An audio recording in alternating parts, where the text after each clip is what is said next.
he's getting it now.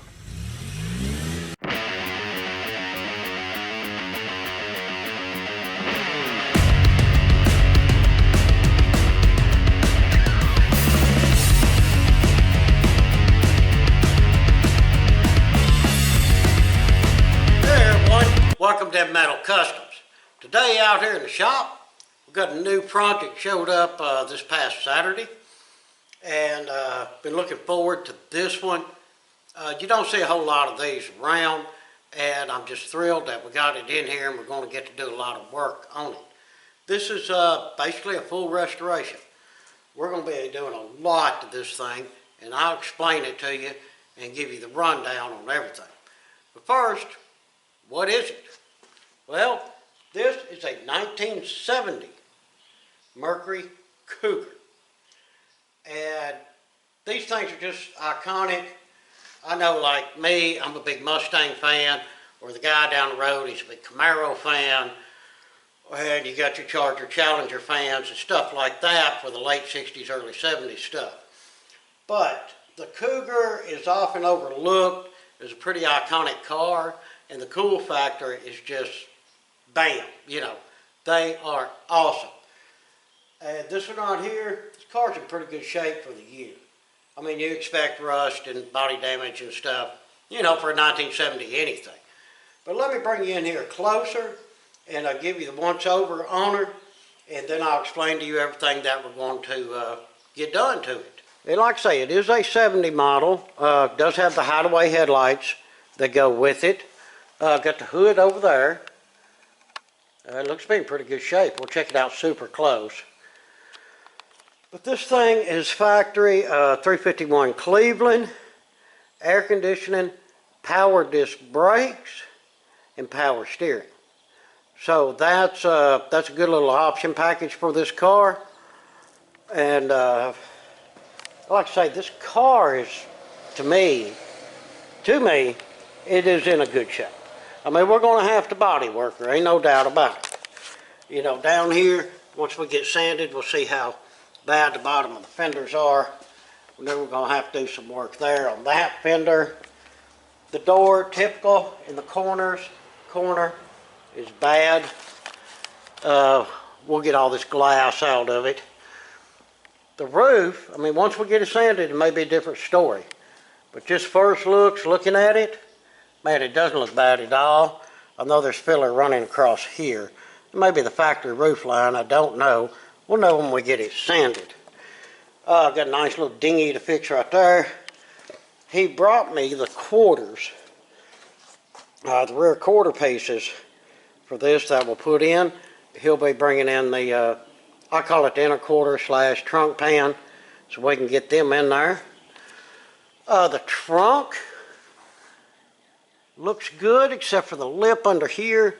That's always a problem, but we can fix that, no issue.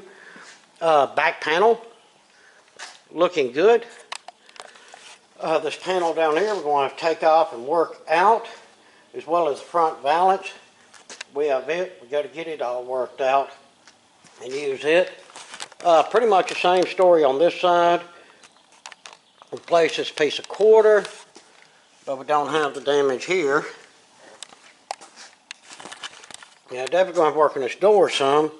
Look like somebody just, I don't know, didn't know how to take a door handle off apparently. But we'll fix that. Yep, the corners of this door, guarantee you're going to be rusty. The bottom of the fender may just be surface rust on this side. And this one ain't rusted up here, just some dents. I mean, she got plenty of dents in her. If you look down through there, yep, gonna be a lot of body work on that car. But like I say, all in all, in my opinion, not in bad shape. We have to do floor pan rear on the passenger side. Driver's side, it's got the Fred Flintstone syndrome going on. So we'll get that fixed up, no problem. But we got to get this thing stripped, and I mean stripped. I'm talking the dash, the whole 9 yards of it. Check it out. AM, FM 8-track. Yeah. That's just cool. You don't see that stuff no more. But what we're going to do to it to start with is I want to get the engine and transmission pulled out and the gas tank pulled out. Any sign of fuel or anything that's going to catch on fire needs to be gone from this area before we start on this car. But that's my plan, get the engine and transmission pulled, gas tank. I'm going to go ahead and take them fuel lines off because when I put it back, I'm going to be setting it up for the Holly Sniper EFI. So it'll have two of the 3/8 fuel lines ran all the way from the tank up here, one feed and one return. But after I get the motor, transmission, and the tank out, I believe we're going to get this thing good wash. Y'all know what I say, don't go to sanding on a dirty car. But that's the plans right off the bat.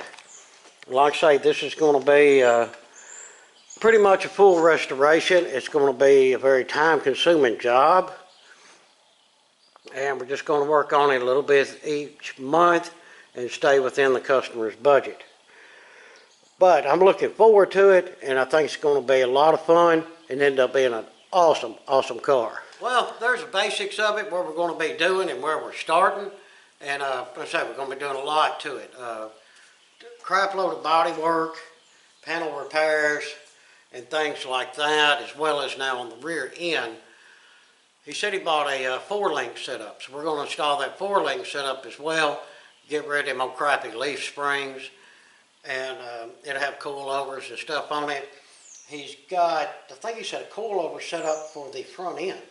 It uses the factory shock towers, so that should fit in there really easy breezy without a whole lot of stress.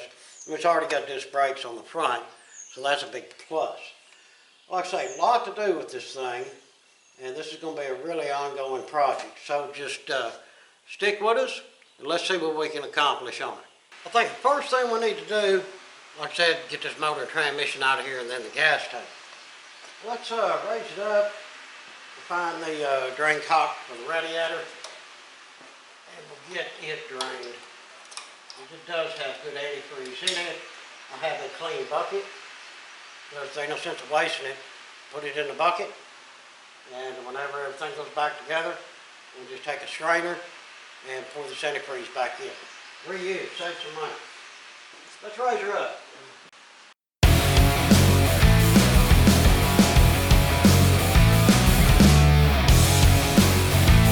Yeah, drain plug's right up there.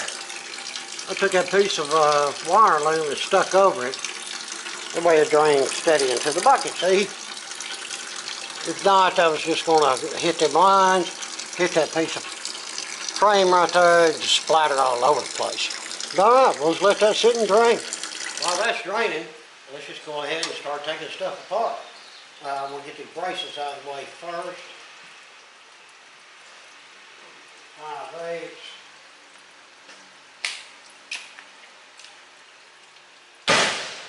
I know a bit overkill on the gun here, but that's one I just happened to pull out.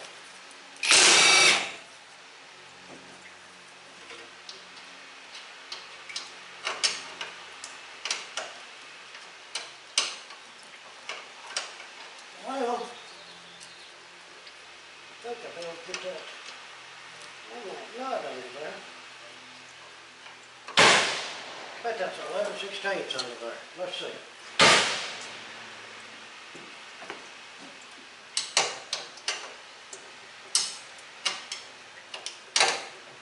Yep.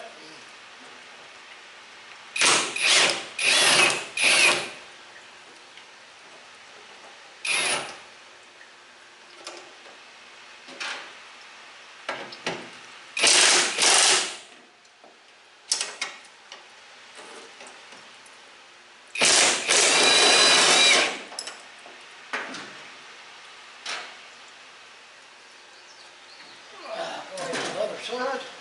So there's 2 bolts here, 2 bolts there. And you got 2 nuts right here, which are like 9/16.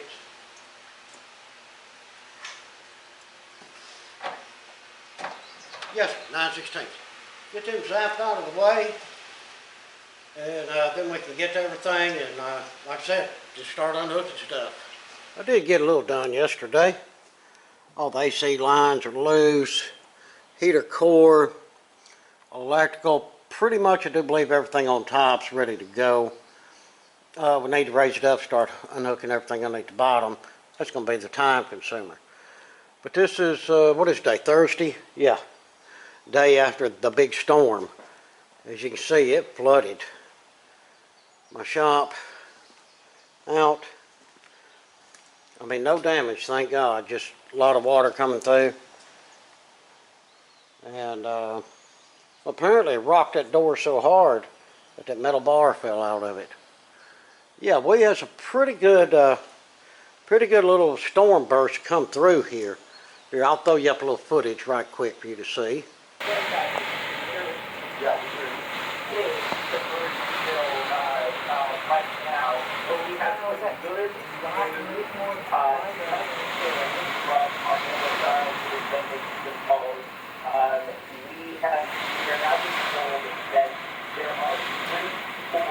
Related injuries in the ER, but they are non-life injuries. That is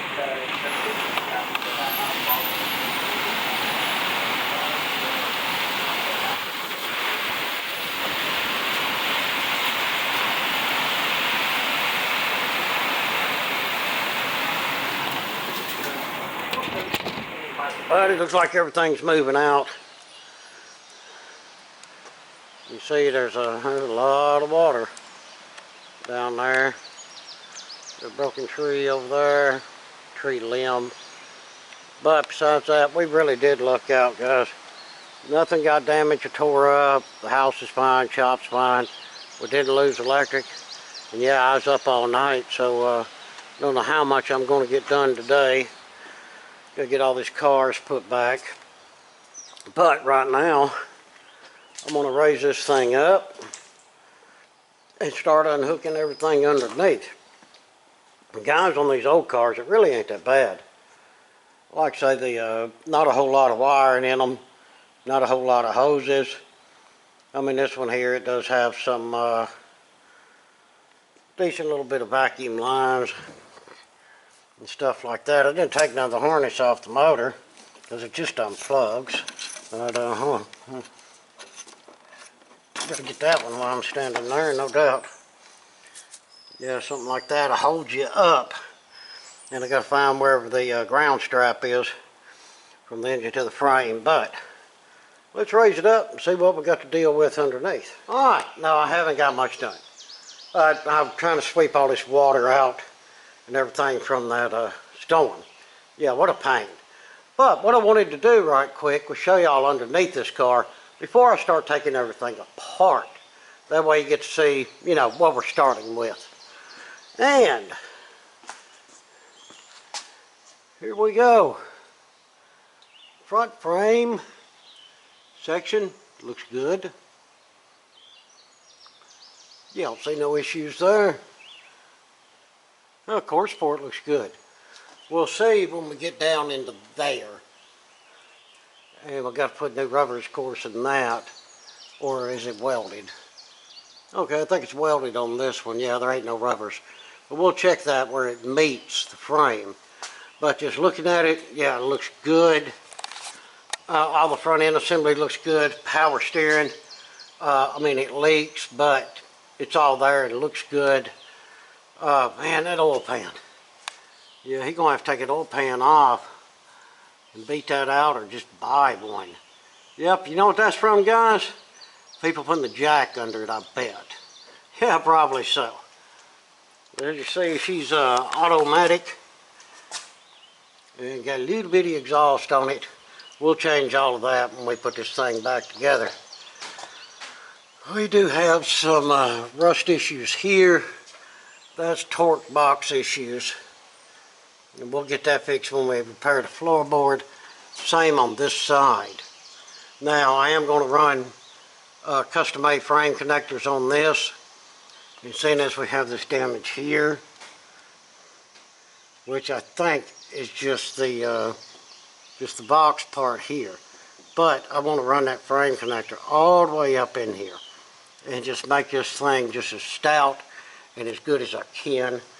Of course, yeah, we're pulling the motor transmission, all this stuff will be gone here shortly. And as you can see, our Fred Flintstone takeoff device there. Yeah, this front of this floor pan doesn't look bad at all. Just like this one, this front section, you know, meeting up to the firewall looks good. So that's a good thing. But we'll get these backs put in. We know they're rusted out. Rear frame looks good.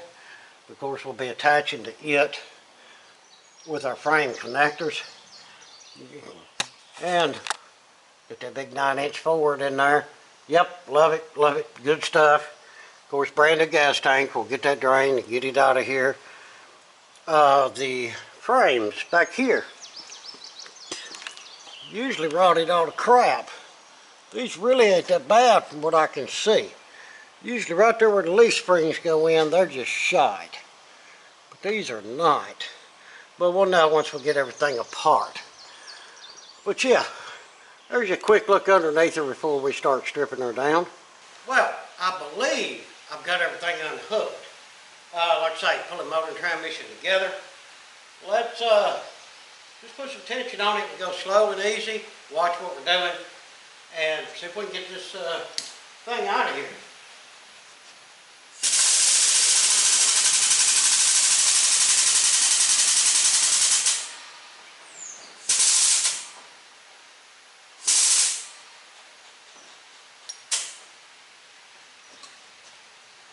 I figured the motor would have picked up by now.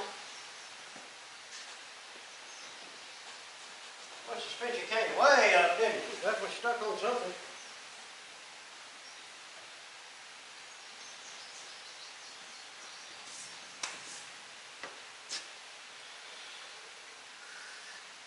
But the motor mounts are pinching. When the transmission went down, it pinched in motor mounts. They should just pop right out of there, I would think. Let's get us a big bore and find out.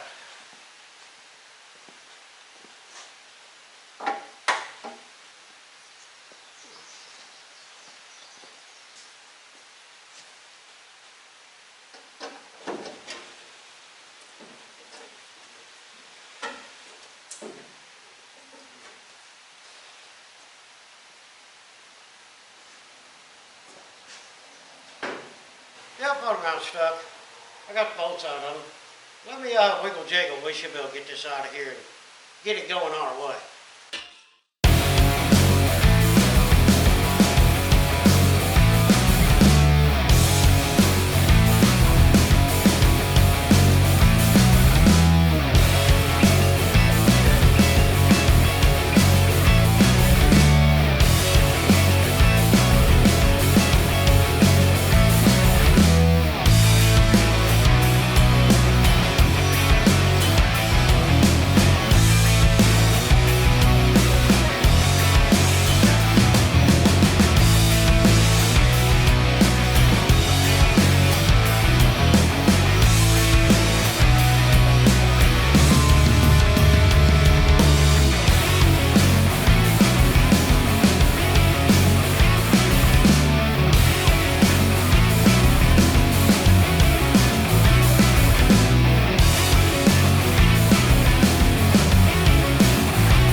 Came out that time, no problem.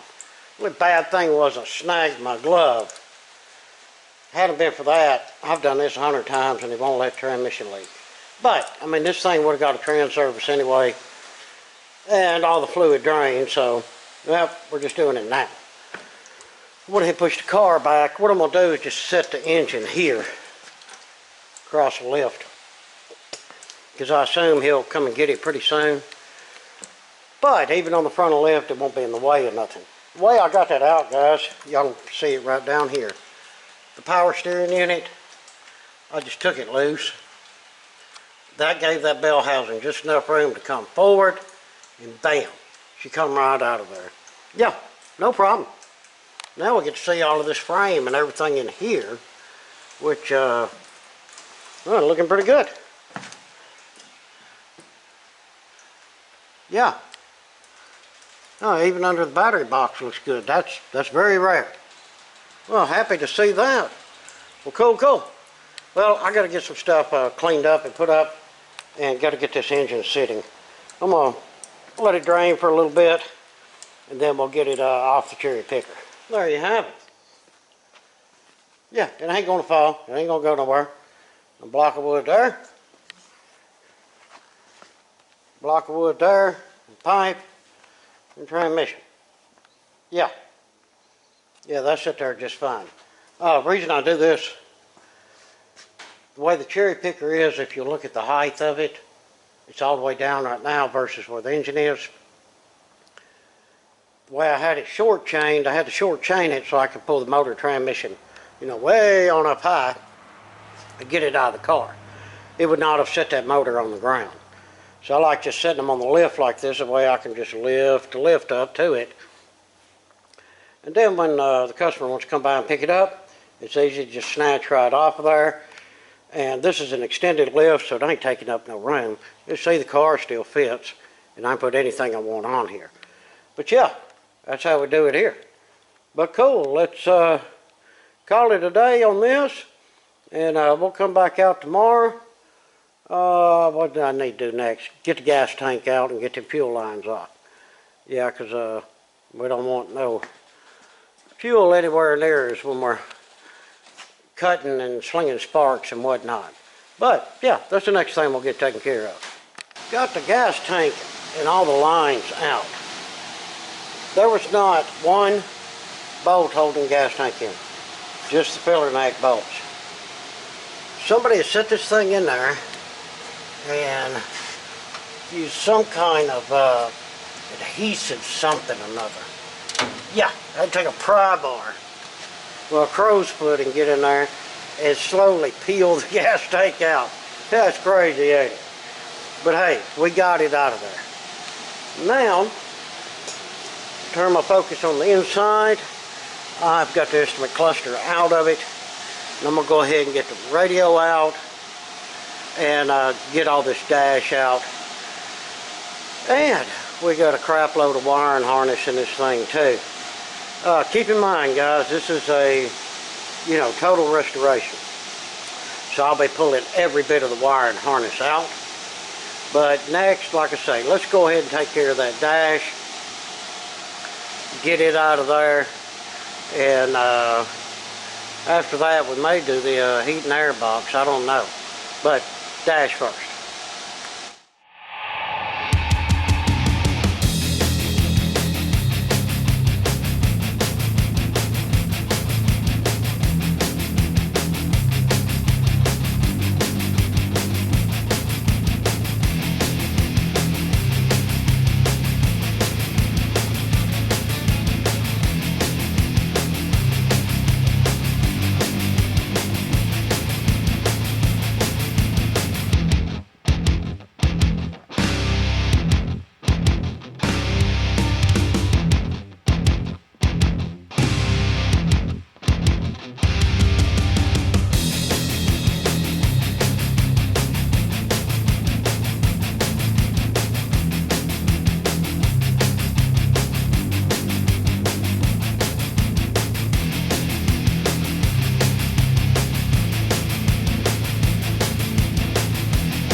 So then we'll get the dash out. Let's get it stripped. Glove box first. Because he's going to take this thing and have it powder coated. There's a glove box coming.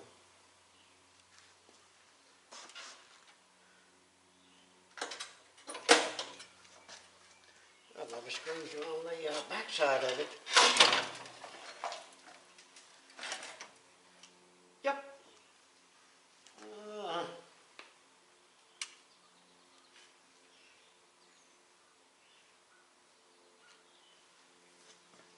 See if we can even get to them. I think it's a bunch of little 1/4 inches.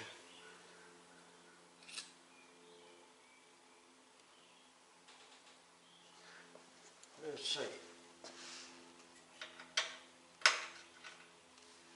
Nope.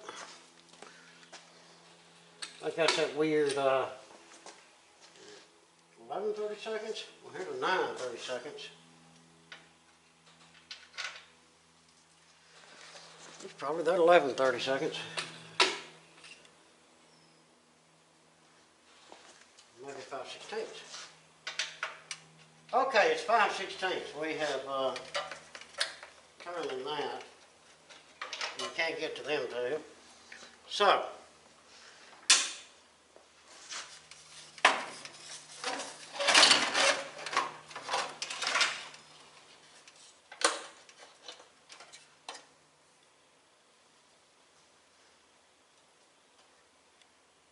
got 2 Phillips heads here. Is that all that holds it insert? We're going to get the plastic insert out before we can get the little hinge bolts out.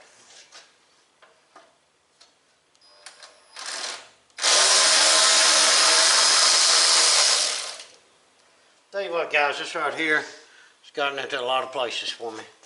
It works out fantastic.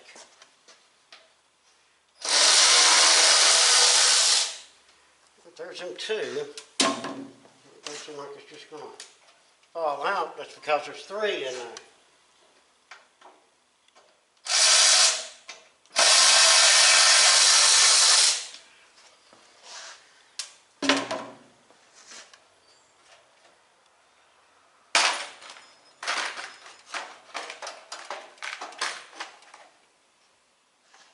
Alright, got plastic insert on.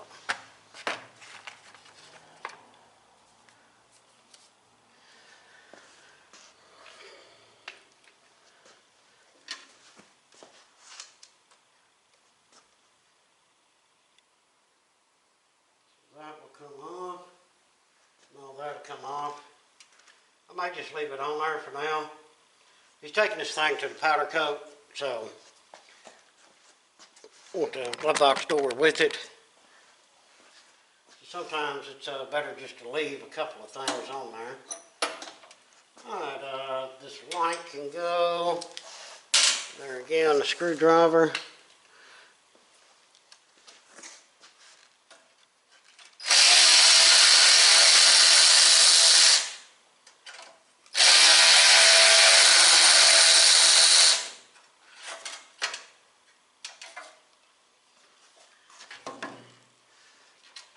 Good. We got a bag here with everything in it. Go here.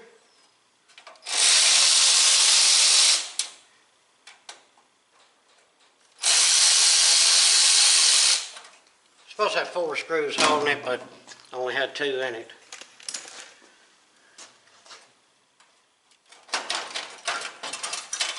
There we go, got a radio. I'm gonna put that up on the shelf. Check it out, guys.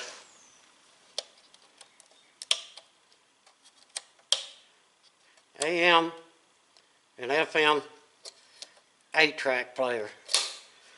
Tell me that ain't the coolest thing. Is there a year on this? No. It'd be cool if there was a year on it, wouldn't it? But it come from Downey, California.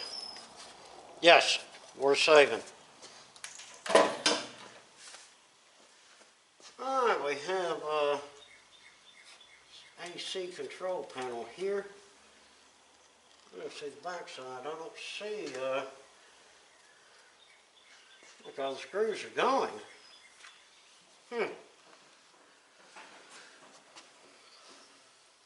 Always something, ain't it? Alright, let's go ahead and flip this thing upside down for a second. Stuff we need to take off and go back on here again. This here, this was a choke cable.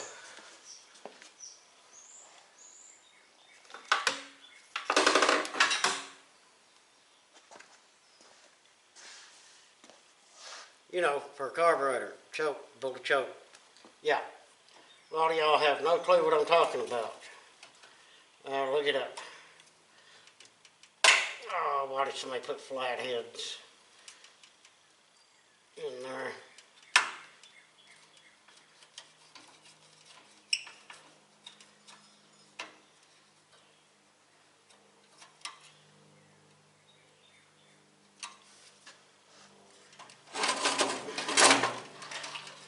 Flatheads on it, and there's nuts on it. Well, I didn't want it to fall off, that's for sure.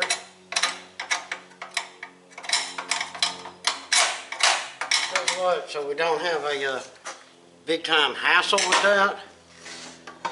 While we're doing other stuff, let's just put some goat juice on it. Then we'll get it off in a minute.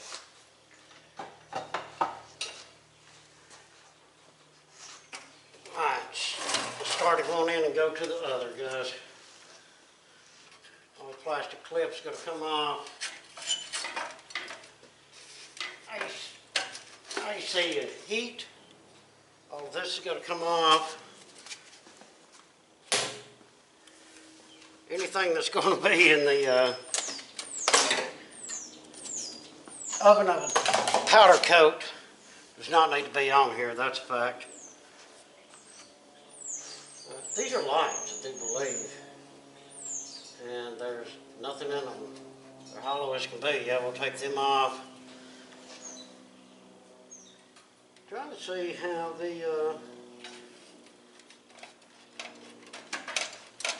they should just pull right out of there.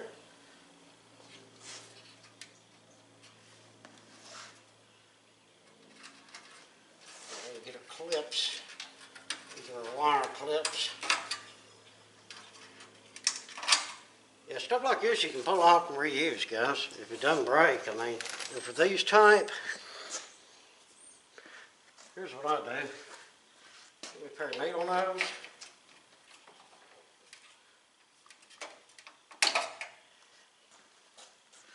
See how they're made?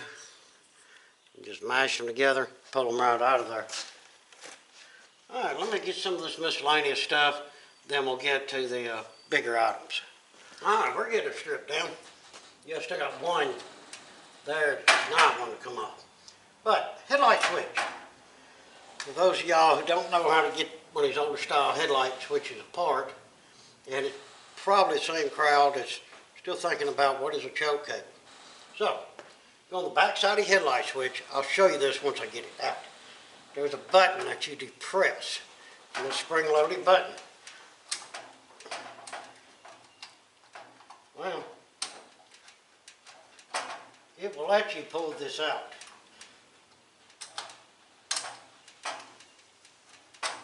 Right, when they do right.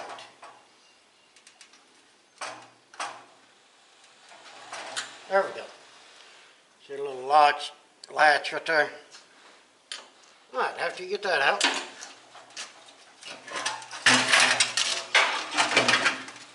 alright, y'all see that okay? Decent enough, right? You take your flathead screwdriver. I know, they probably make a special tool for it. And in my book, it's called a flathead screwdriver. And this right here just unspins.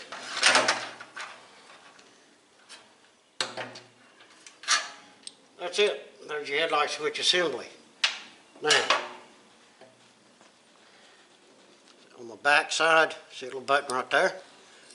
That's the one you push. Cool.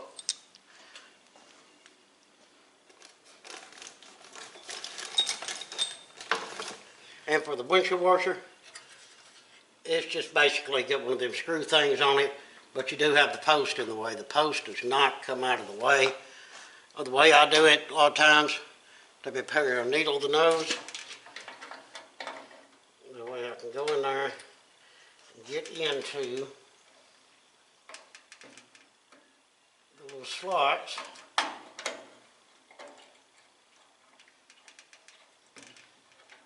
And then turn it. I know, easier said than done sort of thing, but it works. There again, guys, they make specialty tools for all this stuff.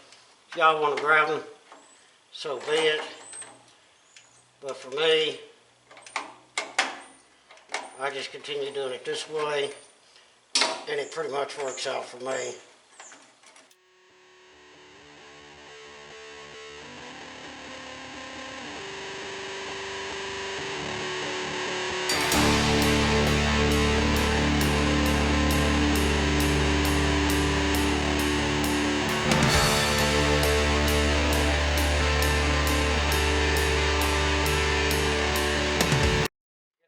You can put your fingers on it.